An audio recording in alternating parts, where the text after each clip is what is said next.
Crypto उत्पाद और NFT किसी नियम के तहत नहीं आते और काफी जोखिम भरे हैं। ऐसे लेन देन में किसी नुकसान के लिए कोई नियामक सहायता नहीं हो सकती।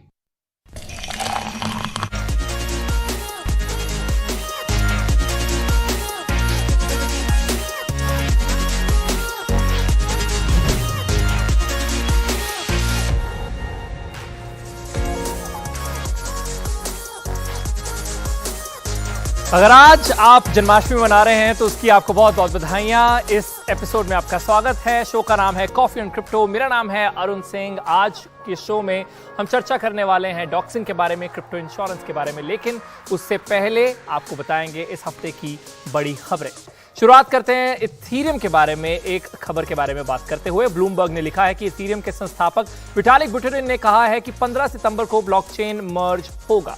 ऐसा कंपनी को एनर्जी सक्षम बनाने के मकसद से किया जा रहा है। हम कई बार अपने एपिसोड में बता चुके हैं कि वो प्रूफ ऑफ वर्क से प्रूफ ऑफ स्टेक की तरफ बढ़ना चाहते हैं और इसीलिए ये मर्ज हो रहा है। अगली खबर की तरफ बढ़ते हैं। क्रिप्टो अपराध में पिछले साल के मुकाबले इस साल 15% की कमी आई है। हालांकि इसमें एक ट्विस्ट भी है, उसकी बात आगे जाके करेंगे। चेन एनालिसिस ने ये डेटा जारी किया है जिसके हिसाब से पिछले साल के मुकाबले इस साल जुलाई तक कुल क्रिप्टो लेन देन में गिरावट देखी गई, जिसमें वैध और अवैध दोनों तरह के सौदे शामिल है।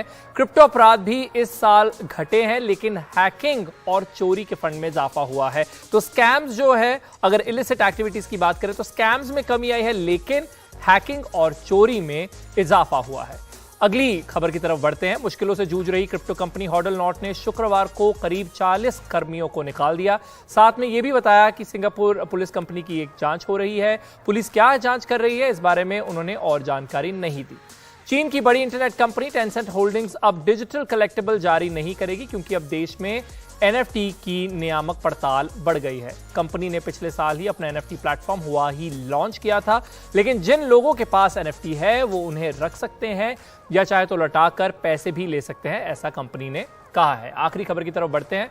अमेरिका की सुपर मॉडल बेला हदीद ने अपने चेहरे के 3D स्कैन पर आधारित चित्रों का एनएफटी समूह जारी किया है, जिसका नाम है CY बेला। इसमें आप उनका फेस और बॉडी देख सकते हैं। एक वर्चुअल अवतार है उनका। उन्होंने कहा है कि कोविड-19 लॉकडाउन के दौरान उन्हें वीडियो गेम्स की लत लग गई, जिसके बाद उनके दिमाग में ये एनएफटी की दुनिया में कदम रखने का ख्याल आया। तो ये थी इस हफ्ते की बड़ी खबरें और अब हम बात कर लेते हैं क्रिप्टो इंश्योरेंस की, क्योंकि आए दिन हम कई स्कैम्स का जिक्र करते हैं और आज एक जो चेन एनालिसिस की रिपोर्ट है उसका भी जिक्र किया। तो बहुत आम बात है ये स्कैम्स होना क्रिप्टो की दुनिया में, लेकिन आप इनसे अगर बच सकते हैं तो क्रिप्टो इंश्योरेंस शायद एक तरीका हो सकता है। तो इसे समझ लेते हैं क्या है। सबसे पहले तो जो बीमा है वो क्या है। बीमा कुछ भी गंवाने, खराब होने, बीमारी या मौत की सूरत में एक खास प्रीमियम भरे जाने के बदले मिलने वाले मुआवजे को कहते हैं। ये आप और मैं जानते हैं। अब क्रिप्टो बीमा कैसे अलग है। क्रिप्टो बीमा के तहत ब्लॉकचेन और क्रिप्टो आधारित कारोबारी अपने आप को संभावित घाटे के खिलाफ सुरक्षित कर सकते हैं, तो इसमें भी कोई खास फर्क है नहीं। हाल में एक decentralize finance platform wormhole के 32.5 करोड़ डॉलर हैक हो गए। बीनस्टॉक क्रिप्टो करेंसी प्रोजेक्ट में 18.2 करोड़ डॉलर की चोरी हो गई, जबकि जून में हार्मनी के होराइजन ब्रिज के 10 करोड़ डॉलर चोरी हो गए। तो मैं ये बताने की कोशिश कर रहा हूं कि क्रिप्टो जगत में हैकिंग और चोरी चकारी एक आम बात है। तो ऐसे में जब क्रिप्टो इंश्योरेंस लिया जाता है तो कौन सी चीजें हैं जिसकी सुरक्षा करवाई जा सकती है एक इंश्योरेंस के तहत। सबसे पहले हैकिंग। तो हैकिंग की सिक्योरिटी आपको इंश्योरेंस कवर दे सकता है, लेकिन हैकिंग करता कोई क्यों है? चोरी के लिए। तो ऐसे में दूसरे नंबर पर आ जाती है चोरी। चेन एनालिसिस के अनुसार 2021 में 14 अरब डॉलर से भी ज्यादा क्रिप्टो की चोरी हुई थी। तो क्रिप्टो इंश्योरेंस कवर जो है वो चोरी से बचा सकता है। तीसरा है प्राइवेट की। कुछ बीमा कंपनियां एंड टू एंड इंक्रिप्शन और प्राइवेट की सुरक्षा का बीमा भी करती हैं। तो अगर आप भूल जाएं तो अपनी डिजिटल संपत्ति हमेशा के लिए खो देते हैं, लेकिन अगर इंश्योरेंस होगा तो आप वहां बच सकते हैं। लेकिन कुछ चीजें हैं जो इंश्योरेंस कवर नहीं करता, जिसे बीमा, जो चीजें बीमा के तहत आएंगी नहीं, जैसे आपके निजी खाते में किसी और की अवैध पहुंच के बाद हुए नुकसान का बीमा अगर होगा तो वो नहीं हो पाएगा। उसके अलावा अगर आप खुद से अपनी कोई जानकारी, निजी जानकारी किसी और को दे देते हैं, किसी स्कैमर को, तो भी नुकसान आपका ही होगा। अब कुछ उसकी मुख्य किस्में हैं क्रिप्टो इंश्योरेंस की, वो भी आपको बता देते हैं। सबसे पहले कस्टडी बीमा। क्रिप्टो कीज गुम हो जाने या उस कंपनी के बंद हो जाने जिसके पास आपकी संपत्ति है, उस वक्त ये काम आएगा। क्रिप्टो का डिसेंट्रलाइज फाइनेंस बीमा, डीफाई के आधार यानी स्मार्ट कॉन्ट्रैक्ट की नाकामी का बीमा ये होता है। और आखिर में अपराध बीमा, जिसे क्राइम इंश्योरेंस भी कहते हैं। तो ये नाम से ही क्लियर है कि जितने भी क्राइम्स होते हैं वो सब इसके अंदर कवर हो जाते हैं। कुछ मेजर प्लेयर्स, पॉपुलर प्लेयर्स जो क्रिप्टो इंश्योरेंस करते हैं वो भी आपको बता देते हैं। एक है nexus mutual, Ethereum based platform जो जोखिम और स्मार्ट कॉन्ट्रैक्ट कोड में खामियों का बीमा करती है। उसके बाद है लॉयड्स, एक बहुत ही पॉपुलर इंश्योरेंस कंपनी है और फरवरी में ऑनलाइन वॉलेट में क्रिप्टो करेंसी की चोरी या हैकिंग के खिलाफ नई बीमा योजना ये लेकर आए हैं। अब हमारे जो मेहमान हैं उनके साथ भी इस पर चर्चा कर लेते हैं और इसे और अच्छे से समझ लेते हैं। मेरा एक्सप्लेनर तो आपने सुन लिया। दो मेहमान हमारे साथ, सृजन भारद्वाज सीरियल एंटरप्रेन्योर हैं और दूसरी ओर हमारे साथ शरद चंद्रा हैं, VP research and strategy, earth ID. दोनों का बहुत बहुत स्वागत। शरद, आपसे शुरुआत करते हैं। तो ये इंश्योरेंस, क्रिप्टो इंश्योरेंस, किसको इसकी जरूरत है? मेरे हिसाब से जो कोई भी हो जो क्रिप्टो पहली बार यूज कर रहा है और जो लोग ओल्ड टाइम यूजर्स हैं, दोनों को क्रिप्टो इंश्योरेंस लेना चाहिए, क्योंकि हैकिंग एक रियल प्रॉब्लम है और डीफाई हैक्स बहुत सारे हुए हैं। तो अगर आप डीफाई बेस्ड प्रोटोकॉल से इंगेज करते हैं अपने आप को, तो आपको वैसा इंश्योरेंस लेना चाहिए। और क्रिप्टो कस्टडी एक ऐसी चीज है जो बहुत लोगों को समझ नहीं आता, स्पेशली फर्स्ट टाइम यूजर्स को, कि अपने कीज की सुरक्षा कैसे करें। तो इंश्योरेंस इस मामले में बहुत जरूरी है फर्स्ट टाइम यूजर्स के लिए। और इंश्योरेंस के द्वारा नए यूजर्स की ऑनबोर्डिंग भी हो सकती है। जो लोग क्रिप्टो ट्राई करने से घबराते हैं, इंश्योरेंस उन्हें एक कंफर्ट देगा कि हाँ, आप इस नए एसेट क्लास को ट्राई कर सकते हैं। आपको क्या लगता है सृजन, किसे इसकी सबसे ज्यादा जरूरत है? जी, मेरे को ऐसा लगता है उनकी सबसे ज्यादा नीड इसकी उन लोगों को है जो क्रिप्टो में या तो काफी अच्छा खासा पैसा इन्वेस्ट कर चुके या काफी एक्टिव रहते हैं। क्योंकि अगर हम इंश्योरेंस की भी बात करते हैं तो यहाँ पे काफी सारी कंपनीज ऐसे होती हैं जो आपको इंश्योरेंस तभी प्रोवाइड करती हैं जब आपके पास एक जो बेसिक क्वांटिटी है क्रिप्टो करेंसी का या जो बेसिक वैल्यू है वो एक डिसेंट वैल्यू है। काफी कंपनीज के लिए $1,000 है, कुछ के लिए $1,500 और कुछ इसको $500 तक पे भी इंश्योरेंस देती हैं। तो फॉर एग्जाम्पल अगर मैं डीफाई एक यूजर हूँ तो डीफाई यूजर्स के लिए इंश्योरेंस बहुत इंपॉर्टेंट है, क्योंकि वहां पे स्मार्ट कॉन्ट्रैक्ट वल्नरेबिलिटीज, हैक्स या कोई भी स्टेबल कॉइन डीपेगिंग का रिस्क काफी हाई है। तो इंसान को अपना यूज केस देख के फिर डिसाइड करना चाहिए कि क्या उसके लिए इंश्योरेंस सही है अभी या नहीं। तो शरद, अब देखिए, अगर अपने देश की हम बात करें तो ये रेगुलेटेड है नहीं, तो ऐसे में इंश्योरेंस कंपनीज क्या बचा सकती हैं क्रिप्टो से हुए नुकसान से? क्योंकि ये एक डिसेंट्रलाइज्ड टेक्नोलॉजी है, तो जो ग्लोबल प्लेयर्स हैं इंश्योरेंस में, तो वो क्रिप्टो इंश्योरेंस दे सकते हैं रिगार्डलेस ऑफ द बाउंड्री कि आप किस देश में रहते हैं। और जैसे नेक्सस म्यूचुअल है या फिर बिटगो है जो क्रिप्टो कस्टडी के साथ इंश्योरेंस में देता है, और कुछ इंडियन एक्सचेंजेस ऐसे सॉल्यूशंस को अपना भी रहे हैं। तो आप किस देश में है ये ज्यादा इंपॉर्टेंट नहीं है, ये इंपॉर्टेंट है कि इंश्योरेंस प्रोवाइड करने वाला ग्लोबल प्लेयर है या नहीं, वो ज्यादा इंपॉर्टेंट है। वहीं सृजन, बहुत सारी कंपनीज जो हैं हमने देखा है पिछले कुछ महीनों में फेल हुई हैं। कई प्रोटोकॉल्स हैं जिन पे हैकिंग हुई या फिर वो बैंकरप्ट हो गए। तो दो सवाल है मेरे। सबसे पहले तो क्या बैंकरप्सी जैसी जो चीजें हैं वो कंपनीज के लिए कवर होती हैं इंश्योरेंस में, और दूसरा, कितना जरूरी है कंपनी के लिए इंश्योरेंस कवर लेना? जी, मैं पहले दूसरे सवाल का आंसर करता हूँ। कंपनीज के लिए बहुत इंपॉर्टेंट है इंश्योरेंस कवर लेना, क्योंकि अगर एक कंपनी अपने यूजर्स का पैसा हैंडल कर रही है या एक कस्टोडियन की तरह एक्ट करे, यानी उनके क्रिप्टो एसेट्स को अपने पास होल्ड कर रही है, तो उसकी लायबिलिटी बनती है कि वो इंश्योरेंस ले। हाँ, कंपनी के लिए एडिशनल 5-6% कॉस्ट होगी सालाना, पर इससे उनके इन्वेस्टर्स का एक पीस ऑफ माइंड रहेगा कि उनका क्रिप्टो एसेट इंश्योर्ड है। और कंपनी के लिए भी अच्छी चीज है, क्योंकि कल अगर कंपनी ये सारा क्रिप्टो एसेट लूज कर देती है तो उनकी जेब से कोई पैसा नहीं जाएगा।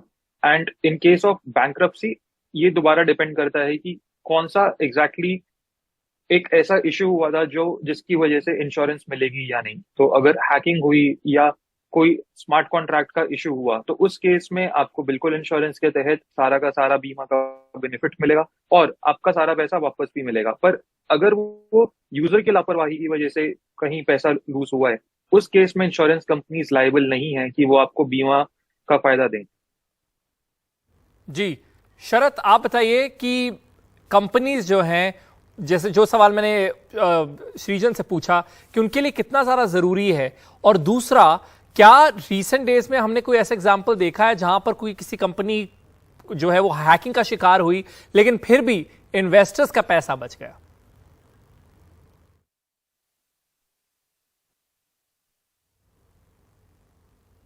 तो रिसेंटली एक काला नेटवर्क था जिसमें polka dot based DeFi project में स्मार्ट कॉन्ट्रैक्ट बग में परेशानी थी और इसलिए वहां पे हैकिंग हुई। तो ये एक एग्जांपल है और इन्वेस्टर्स का पैसा वापस आया। ऐसे एग्जांपल मतलब I don't know of any such example. लेकिन जो प्लेटफॉर्म्स क्रिप्टो एसेट्स रखते हैं यूजर्स का, अगर वो क्रिप्टो इंश्योरेंस लेंगे तो यूजर्स का ट्रस्ट भी बढ़ेगा और ज्यादा यूजर्स उन प्लेटफॉर्म्स पे वापस जाएंगे। ओके श्रीजन, अब अगर किसी को इंश्योरेंस खरीदना है तो वो कैसे, क्या प्रोसीजर जो है वो फॉलो करे? क्योंकि जब जनरल इंश्योरेंस हम लेने जाते हैं, बहुत सारे एजेंट्स को जानते हैं, बहुत सारे प्लेयर्स हैं मार्केट में पॉपुलर, लेकिन क्रिप्टो इंश्योरेंस के लिए कहां जाए और कैसे डिसाइड करें कि ये इंश्योरेंस प्रोवाइडर मेरे लिए सही है? जी, बहुत अच्छा सवाल है आपका ये। तो सबसे पहले जो बड़े प्लेयर्स हैं क्रिप्टो इंश्योरेंस के, जैसे नेक्सस म्यूचुअल की आप बात कर रहे थे, या इंश्योर डेफी है, या इंश्योर एस है, या आर्मर है, ये बहुत सारे डिफरेंट डिफरेंट प्लेटफॉर्म्स हैं जो इंश्योरेंस प्रोवाइड करते हैं अलग अलग यूजर्स के लिए। तो अगेन, अगर कोई ऐसा यूजर है जिसको लॉन्ग टर्म अपना क्रिप्टो एसेट सेव करना है और वो ज्यादा डीफाई या ज्यादा क्रिप्टो में एक्टिव नहीं है, तो वो नेक्सस म्यूचुअल या बड़े बाकी ग्लोबल कंपनीज को चूज कर सकते हैं। या कोई अगर ऐसा यूजर है जिसको डीफाई के अंदर काफी ज्यादा डिफरेंट एक्टिविटीज में पार्टिसिपेट करना होता है, तो वो इंश्योर डेफी या इंश्योरेंस जैसे यूजर्स कंपनीज को यूज कर सकते हैं, क्योंकि ये कंपनीज काफी अलग अलग टाइप के कवर्स प्रोवाइड करती हैं। यहाँ पे स्मार्ट कॉन्ट्रैक्ट वल्नरेबिलिटी होती है, कस्टोडियन का भी एक अच्छा खासा कवर होता है, उसके साथ साथ बंडल्ड कवर भी होते हैं। इसका मतलब कि एक इंश्योरेंस प्लेटफॉर्म जितने टाइप के कवर देता है, आप उन सबका एक बंडल ले सकते हैं और आप वहां पे बिल्कुल अपने आप को प्रोटेक्ट कर सकते हैं, फिर चाहे वो कोई स्टेबल कॉइन डीपेगिंग हो या कोई और इशू हो किसी भी टाइप का स्मार्ट कॉन्ट्रैक्ट का। आखिरी के कुछ सेकंड शरत, आप बताइए कौन से चेक इंसान को करने चाहिए, जहन में रखने चाहिए जब वो इंश्योरेंस लेने जाए क्रिप्टो के अगेंस्ट? यूज केस पहला है कि आप किस में डील कर रहे हैं। अगर डीफाई में कर रहे हैं तो जैसा श्रीजन ने बताया कि इंश्योर डीफाई सही चॉइस है। और अगर आप नॉर्मल ट्रेडिंग कर रहे हैं तो आप ग्लोबल प्लेयर्स को चूज कर सकते हैं, ट्रस्टेड नेम्स को, जैसे नेक्सस म्यूचुअल है या फिर लॉयड्स बैंकिंग ग्रुप के जो इंश्योरेंस प्रोवाइडर्स हैं उनको चूज कर सकते हैं। ट्रस्टेड नेम्स को चूज करना सही रहेगा। जी जी, बहुत बहुत शुक्रिया आप दोनों का हमारे साथ जुड़ने के लिए। फिलहाल ये सेगमेंट यहाँ खत्म होता है, लेकिन अब दूसरे सेगमेंट की तरफ बढ़ते हैं जो बहुत ज्यादा फेवरेट है हमारे दर्शकों का, जिसका नाम है सवाल जवाब, क्योंकि आपके सवालों का सीधा जवाब मिलता है एक एक्सपर्ट के द्वारा। फिलहाल हमारे साथ जुड़ रहे हैं अजीत खुराना, फाउंडर है फ्लेक्सिकल।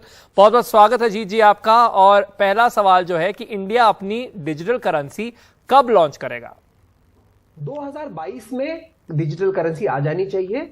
आपके और मेरे मोबाइल डिवाइस पे शायद आने को 1 साल और लग जाए, मगर चेतावनी यही कि बहुत ज्यादा ये मत समझिए कि इंडिया अपना बिटकॉइन निकाल रहा है कि भैया आप 1 रुपए में 1 रुपया खरीदोगे और वो 10 रुपए का हो जाएगा। ऐसा नहीं होगा। वो यूपीआई से बहुत ज्यादा फर्क नहीं होगा। ये होगा कि सॉफ्टवेयर अलग होगा। चलिए अगले सवाल की तरफ बढ़ते हैं कि 2 सवाल है हालांकि, कि सबसे कम जो अमाउंट है इन्वेस्ट करने के लिए क्रिप्टो में वो क्या होनी चाहिए, पर मुझे ऐसा लगता है इसके बहुत सारे विकल्प हैं मार्केट में। पर मैं इसका जो दूसरा पार्ट है क्वेश्चन का वो चाहूंगा उसका आप जवाब दें कि मिनिमम एज रिक्वायरमेंट क्या है इन्वेस्टमेंट की, ये बहुत लोग पूछते हैं। मैं मिनिमम अमाउंट के बारे में भी ये कहना चाहूंगा कि देखो, वैसे तो आप 10 रुपए, 25 रुपए और 100 रुपए भी डाल सकते हैं, मगर यही सही सोचना है कि इतने पैसे मत डाल दीजिए कि अगर आप उसे गवा दें तो आप में बहुत ज्यादा दर्द हो। तो थोड़े पैसे डालिए, लेकिन सुरक्षा से डालिए। उम्र क्या होनी चाहिए? इंडिया हो तो कम से कम 18 साल होनी चाहिए। अलग देशों की अलग उम्र हो सकती है। क्रिप्टो करेंसी के हिसाब से कोई उम्र नहीं होती, कानून के हिसाब से उम्र होती है। तो इंडिया में 18 साल की उम्र है। अंश का सवाल है आखिरी कि क्रिप्टो मार्केट इतना ऊपर नीचे क्यों होता है, यानी वॉलेटिलिटी की बात वो कर रहे हैं। और ये भी अभी मैं अपने किसी मित्र से भी बात कर रहा था इस बारे में, वो बोल रहे थे कि अरे ये फिर से मार्केट गिर गई, तो ये क्यों बार बार क्यों ऊपर नीचे होती रहती है। तो ये बहुत ही इंटरेस्टिंग सवाल लगा मुझे, और ये वाकई वो सवाल यहाँ पर इंस्टाग्राम के जरिए भी हमारे सामने ये आ गया। मैंने एक इमेज देखी थी ऑनलाइन जो कि किसी का ईसीजी यानी कि हार्टबीट की इमेज थी, इलेक्ट्रोकार्डियोग्राम की इमेज थी। और चूंकि मैं क्रिप्टो मार्केट में बैठा रहा तो मैंने उसको देख के बोला कि हाँ यार, ये बिटकॉइन इतना ऊपर नीचे क्यों जाता है? क्योंकि बिटकॉइन का दिल थोड़ा इस समय, बिटकॉइन यानी क्रिप्टो का दिल थोड़ा कमजोर है। बहुत कम लोग हैं इस मार्केट में। मार्केट बहुत छोटी है stock market, real estate market, forex market के कंपैरिजन में। तो चूंकि बहुत कम पैसे हैं मार्केट में, तो थोड़े पैसे ज्यादा आ जाए तो कीमतें एकदम बढ़ जाती हैं, और थोड़े पैसे कम हो जाए तो मार्केट गिर जाती है। और भी अन्य कारण है, पर मुख्य कारण यही है। बहुत बहुत शुक्रिया अजीत जी इन सवालों के जवाब देने का। लेकिन हमारे साथ बने रहिए क्योंकि ब्रेक के बाद भी हमें आपकी जरूरत है, जब हम चर्चा करेंगे डॉक्सिंग पर। आखिरकार ये है क्या और क्रिप्टो जगत में इसकी क्या महत्ता है, इस पर चर्चा करेंगे ब्रेक के बाद। देखते रहिए कॉफी एंड क्रिप्टो।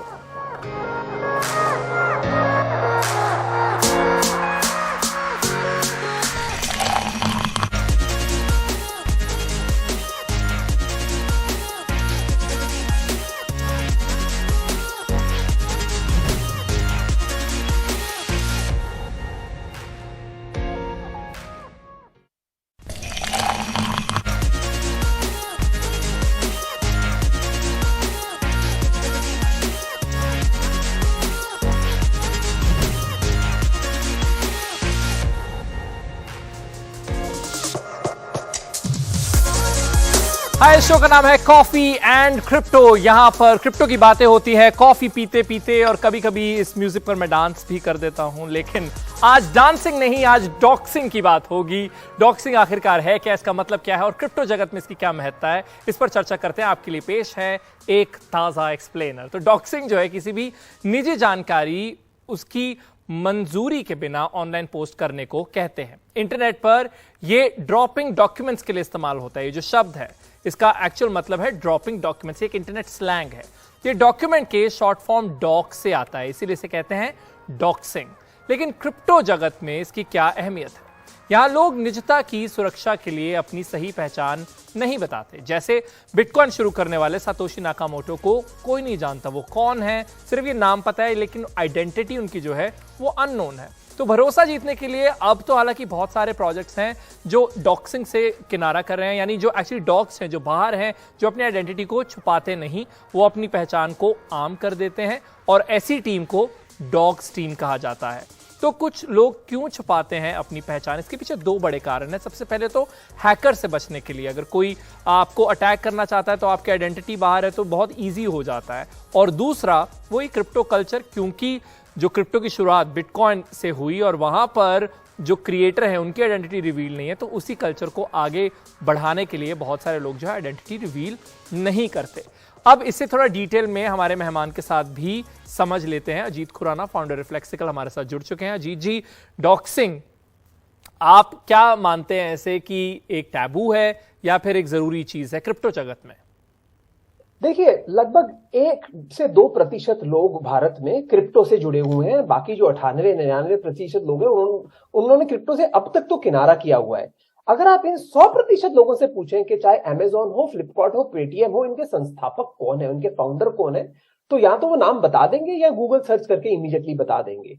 इन लोगों को जान के ये हैरानगी होगी कि क्रिप्टो में ऐसे कई स्टार्टअप्स हैं, कई टोकन्स हैं, कई एनएफटीज हैं, जहां पे संस्थापक कौन है, यानी इसके पीछे कौन लोग हैं। क्या होने को वो अरुण सिंह हो सकते हैं, अजीत सिंह हो सकते हैं, गब्बर सिंह हो सकते हैं, कोई भी हो सकते हैं। तो ये जो जानकारी नहीं मिलती, इस जानकारी को समझने के लिए लोग डॉक्सिंग करते हैं, यानी कि ढूंढ के निकालते हैं, जांच पड़ताल करके, इन्वेस्टिगेशन करके निकालते हैं कि पता तो चले कि इसके पीछे कौन है। तो हालांकि कि आप कॉलेज के स्टूडेंट हो और किसी लड़की की फोटो छाप दें या उसका बर्थ सर्टिफिकेट छाप दें, इस प्रकार की डॉक्सिंग तो बहुत ही निंदनीय है। मगर क्रिप्टो जगत में जबकि संस्थापक ही छुपे रहते हैं, तो वहां पर जब डॉक्सिंग हो जाती है तो मैं तो उसका समर्थक हूं। और अगर कोई चाहता है कि उसका आइडेंटिटी रिवील ना हो तो वो डॉक्सिंग से बच कैसे सकता है? तो देखिए, पहली बात मैं कहूंगा कि आपका ये जो डिसीजन है कि आप डॉक्स नहीं होना चाहते हैं या छुपे रहना चाहते हैं, ये क्यों हुआ, उसकी आपकी अगर मंशा सही है तो मैं आपको सपोर्ट कर सकता हूं। वीपीएन यूज करके separate mobile network, mobile device, laptop, IP address, MAC address से सारे अलग यूज करके, ना सिर्फ सॉफ्टवेयर से बट अलग हार्डवेयर भी यूज करके, ऐसा हो सकता है कि काफी समय तक लोग समझ ना पाए कि आप कौन है। लेकिन बहुत सारे लोग हैं, जैसे बहुत सारे ऐसी पब्लिकेशंस हैं जो रिवील कर देते हैं कई आइडेंटिटीज, जैसे अभी बोर्ड एप यॉट्स क्लब के साथ हुआ, उनके जो फाउंडर्स हैं उनके आइडेंटिटी रिवील हो गए। ऐसे मुद्दों पर आप क्या कहेंगे? मतलब मुझे नहीं लगता कि उसमें किसी का फायदा है। देयर आर कुछ ऐसे हैं इंस्टेंसेस जहां पर जो डॉक्सिंग है उसका फायदा भी हो जाता है, लेकिन ऐसे में मैं कोई फायदा नहीं देखता। सबसे बड़ी बात तो है भाई हमारे सतोशी नाकामोटो जी की, राइट। अगर सच में हम जानते कि वो व्यक्ति कौन है, एक या अनेक व्यक्ति, वो महिला या पुरुष, सतोशी नाकामोटो कौन है, तो मुझे लगता है कि शायद बिटकॉइन की अहमियत कम हो जाती, क्योंकि हमारा जो पूरा फोकस है उस व्यक्ति पर चला जाता, ना कि उन्होंने जो चीज बनाई है। तो हाँ, मैं आपकी बात से सहमत हूं कि हमेशा डॉक्स होना जरूरी नहीं है, मगर जैसे बोर्ड एप यार्ड क्लब में हुआ कि जब तक हमें पता नहीं था कि उसके पीछे कौन है, तब भी ये एनएफटी प्रोजेक्ट बहुत बढ़िया था और इसकी कम्युनिटी बहुत स्ट्रांग थी। तो डॉक्सिंग होनी जरूरी नहीं है, बट मुझे थोड़ी सी फिर भी शांति मिलती है जब मुझे पता हो कि मैं किससे डील कर रहा हूं। तो वो जोक अब क्रैक करेंगे आप? तो मैं कह रहा था कि आज जिस विषय की बात कर रहे हैं अरुण सिंह और अजीत सिंह, वो है डॉक्सिंग। और अब शो खत्म हो रहा है तो अब होगी सिर्फ रिलैक्सिंग, डॉक्सिंग की बात खत्म। बहुत बहुत शुक्रिया अजीत जी हमारे साथ जुड़ने के लिए, सवालों के जवाब देने के लिए बहुत बहुत धन्यवाद। और इसी के साथ ही फिलहाल शो खत्म होता है, लेकिन अगर आपका कोई भी सुझाव है शो को लेकर या फिर आपका कोई सवाल है जो आप पूछना चाहते हैं और चाहते हैं कि उसे हम अपने शो में शामिल करें, तो हमारे सोशल मीडिया प्लेटफॉर्म्स पर आप एक वीडियो शूट करके भेज सकते हैं, फिर हम इस एपिसोड में इन शोज में आपको शामिल जरूर कर सकते हैं। फिलहाल वक्त है कि मैं यहां से लूं अलविदा और जाऊं और करूं वही रिलैक्सिंग, क्योंकि डॉक्सिंग की बात हो गई है खत्म। देखते रहिए एनडीटीवी इंडिया।